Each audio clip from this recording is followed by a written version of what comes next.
Relay, we're covering today's top boxing news. Okay, we'll start with this. It's official.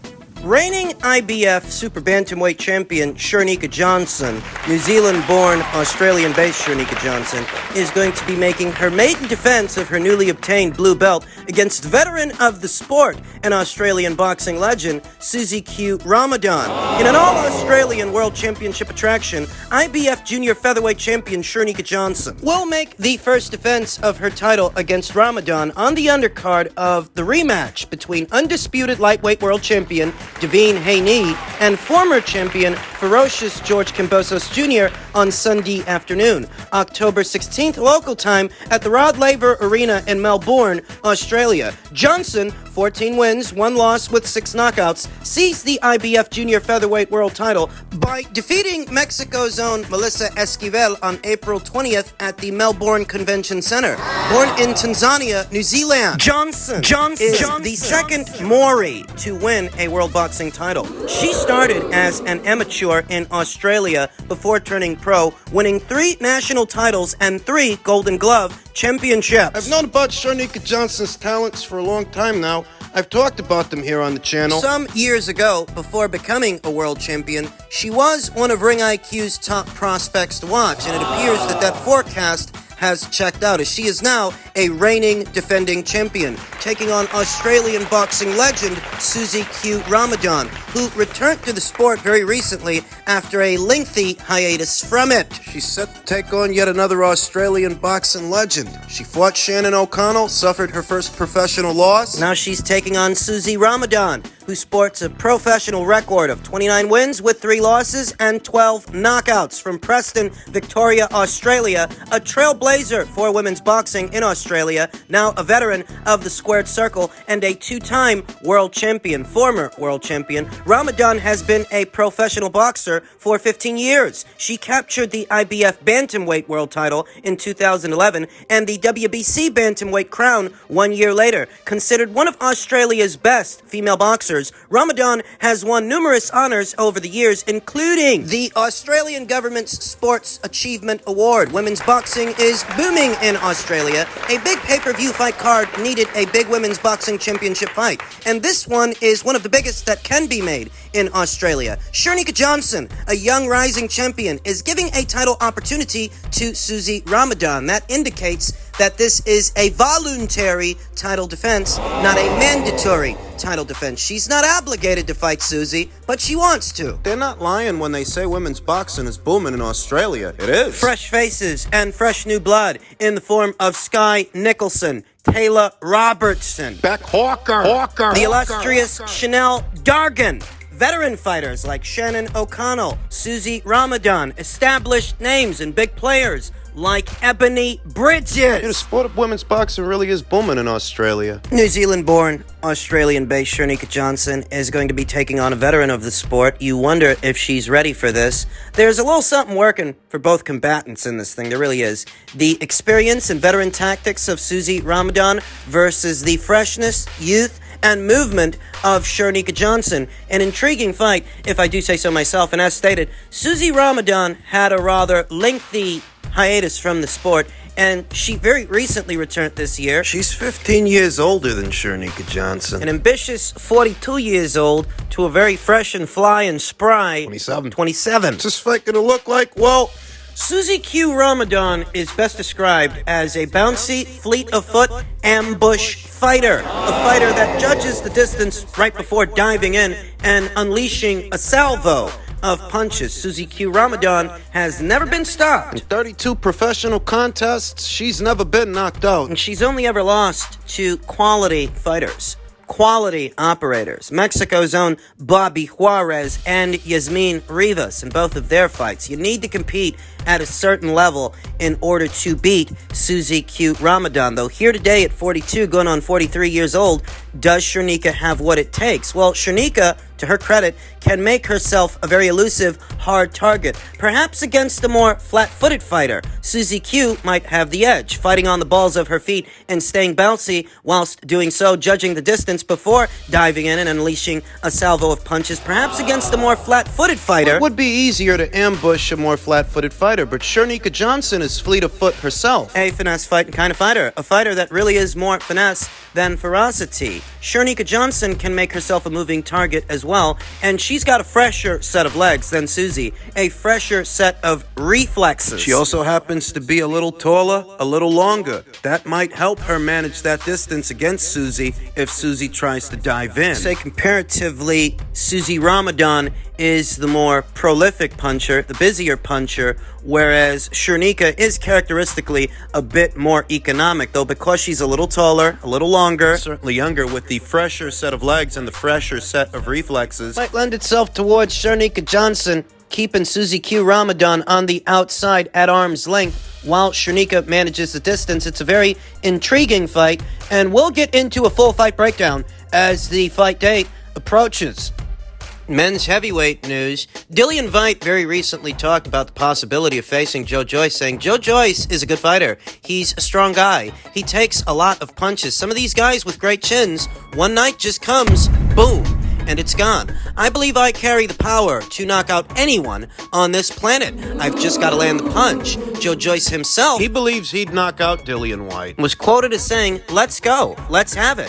I'll fight him. It'd be a car crash." And that's a good domestic scrap. I mean, they're both world-level guys, they are, but that's a good domestic scrap for the Brits in the sense that there's really an audience for a fight like that. Now, right now, it would be less than ideal for Dillian Whyte to take on somebody like Joe Joyce. He's coming off a knockout loss to Tyson Fury earlier this year, and he needs a rebound fight. He needs to remind people what he can do, get back out there, and get back in the winner's bracket before he finds himself opposite the ring someone like Joe Joyce. He's supposed to be returning to action in November against an opponent that has yet to be announced. I don't know if by the time this video is uploaded, that news will break. That's when he's supposed to be coming back, and he's supposed to be flying out to California, spend some time over there now that he's got Buddy McGirt in his corner. A winning strategy, if I do say so myself. I think Dillian's chances of rebounding off that knockout loss to Tyson Fury are greater with a guy like Buddy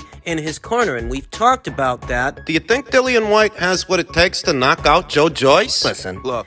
It's the heavyweight division, so you are always one punch away from being knocked out. I mean, that's what they say. But some guys do exhibit a bit more durability than others. They really do. I mean, I do think Joe Joyce takes a much better punch than Dillian Whyte. Dillian Whyte, who has 3 recorded losses, and all 3 of those losses were by way of knockout. The Anthony Joshua knockout, the Povetkin knockout, and more recently, the Tyson Fury knockout. All by the same punch, I might add. An uppercut splitting the guard. Anthony Joshua knocked him out with an uppercut, so did Alexander Povetkin, and more recently, Tyson Fury. Joe Joyce gets one of those uppercuts in there, he might knock out Dillian Whyte. I'm just going to come right out and say it.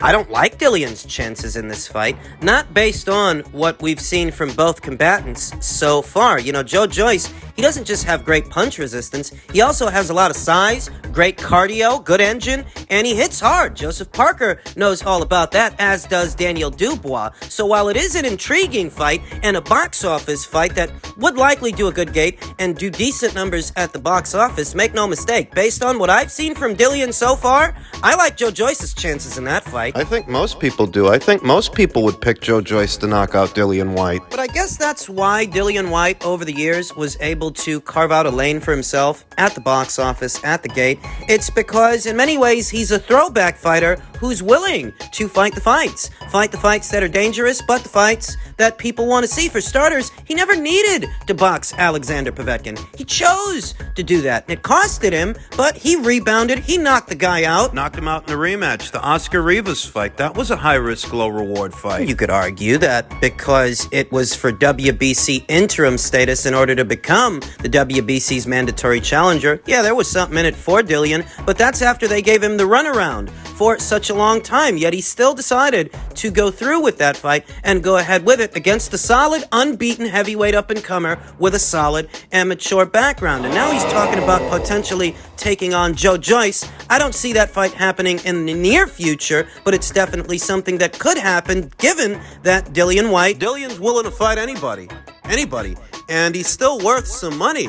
Joyce versus Dillian Whyte. That's box office, especially if Dillian Whyte gets back out there in the fall, gets himself back in the winner's bracket between now and the time that he fights Joyce, if he does end up fighting him. If he squeezes in 1 or 2 fights, gets himself back in the winner's bracket, racks up some highlight reel knockouts, perhaps you can really sell that thing. And remember that Dillian Whyte is a network and promotional free agent. He goes where he wants to go. He goes where the money is. So it can definitely happen, though like I said, based on what I've seen from both fighters so far, you'd have to give Joyce the edge. He's more durable than Dillian, has a better engine, better gas tank than Dillian. Dillian is supposed to be going to California to work with Buddy McGirt.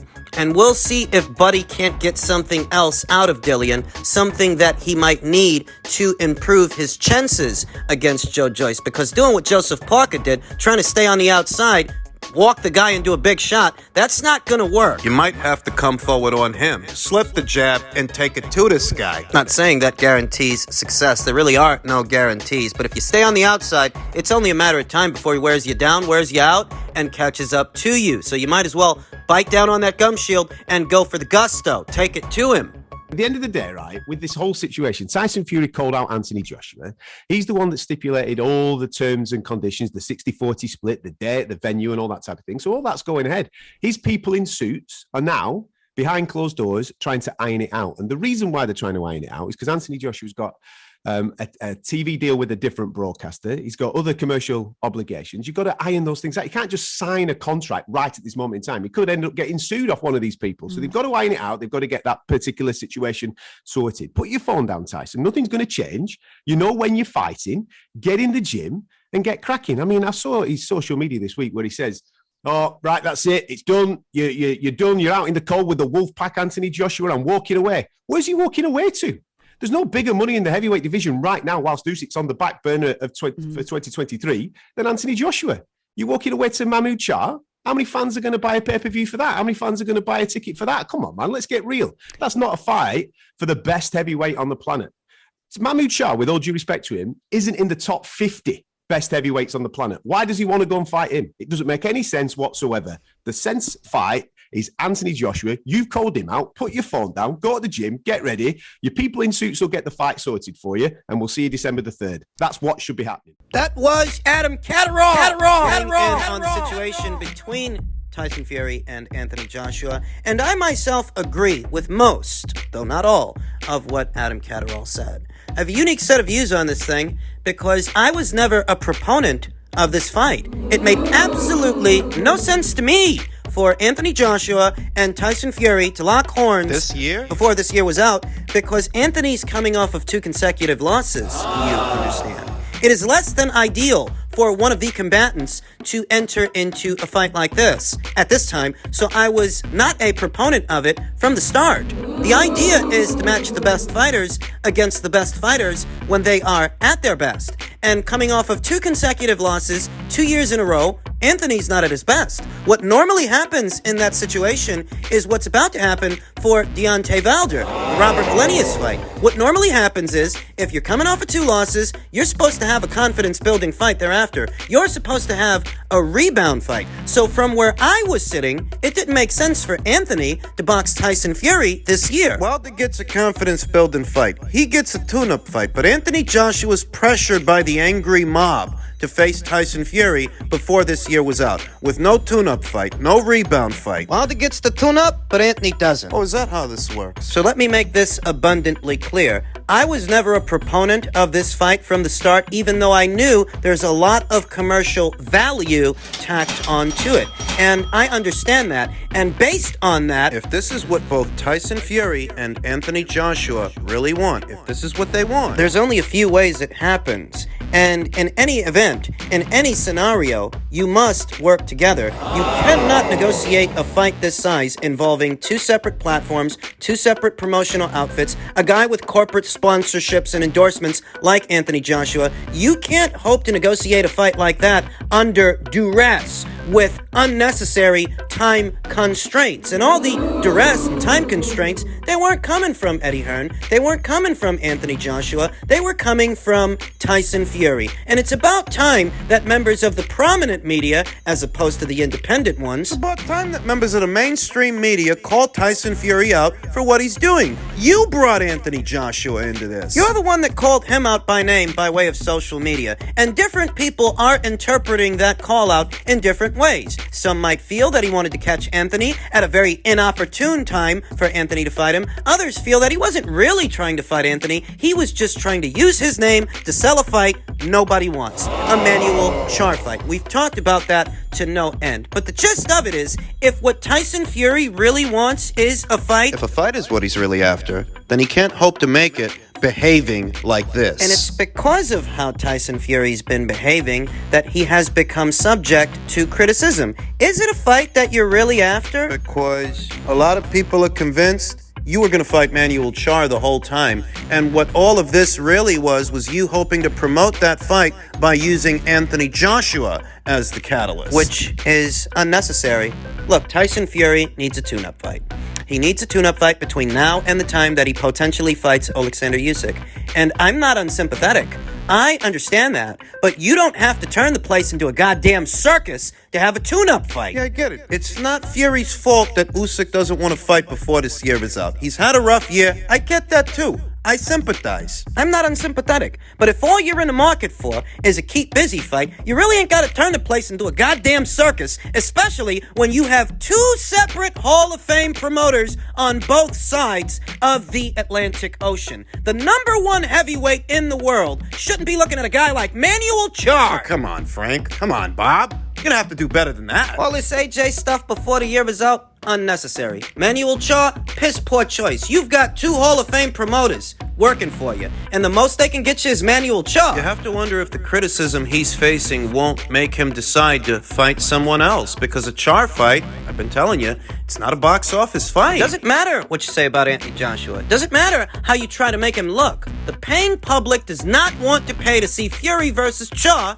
at the box office. Anthony Joshua should have never been injected into this conversation. That's one. You want to keep busy fight, you schedule a keep busy fight, but you've got to do it with somebody better than Emmanuel Char. That's two. You have two Hall of Fame promoters. There's no excuses for it. There are better guys out there to keep busy with than Emmanuel Char. And it's as simple as that.